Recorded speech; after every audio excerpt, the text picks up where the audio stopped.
Hello అందరికీ ఈరోజు మా లంచ్ కోసం ఏమేమి చేశానో చూసేద్దరిగానే వచ్చేయండి. వేడివేడిగా అన్నం, తోటకూర వేపుడు, వెల్లుల్లిపాయలు ఎక్కువ వేసి తోటకూర ఫ్రై చేశాను. అండ్ దాంతోపాటు అరటికాయ తవ్వ ఫ్రై, పుల్లగా మామిడికాయ పప్పు, ఇంకా లాస్ట్లో తినడానికి పెరుగన్నంలో పోమగ్రానైట్ మిక్స్ చేసి రెడీ పెట్టుకున్నాను.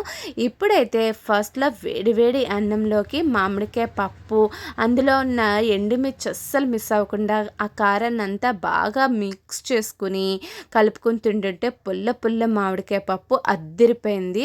అసలు పప్పు పొడిగా కాకుండా ఇలా ఎక్కువ కలుపుకొని తింటేనే నాకైతే ఇష్టం. మీలో ఎంతమందికి ఇలా పప్పు ఎక్కువగా మిక్స్ చేసుకుని తినమంటే కామెంట్ చేయండి. తోటకూర ఫ్రై అన్నాను కదా, తోటకూర ఫ్రై చేసినప్పుడు మా ఇంట్లో యుద్ధాలే జరిగిపోతాయి. ఎందుకంటే నాకు, మా పెద్ద అబ్బాయికి, మా వారికి చాలా ఇష్టం తోటకూర వేపుడు. పైగా ఈ తోటకూర వచ్చేసి ఆర్గానిక్గా పండించింది, అమ్మ వాళ్ళ ఇంటి దగ్గర నుంచి తీసుకొచ్చారు. చాలా బాగుంది టేస్ట్ అయితే. తోటకూర వేపుడు సింపుల్ ప్రాసెస్లో చేస్తాను నేనైతే. మా పెద్దోడికి నేను చేసిన తోటకూర వేపుడే ఇష్టంగా తింటాడు. అంటే అమ్మ వాళ్ళు వేరే ప్రాసెస్లో చేస్తారు, నేనైతే వేరే ప్రాసెస్లో చేస్తాను. అందులో మా పెద్దోడికి నేను చేసిన తోటకూర వేపుడే ఇష్టంగా తింటాడు.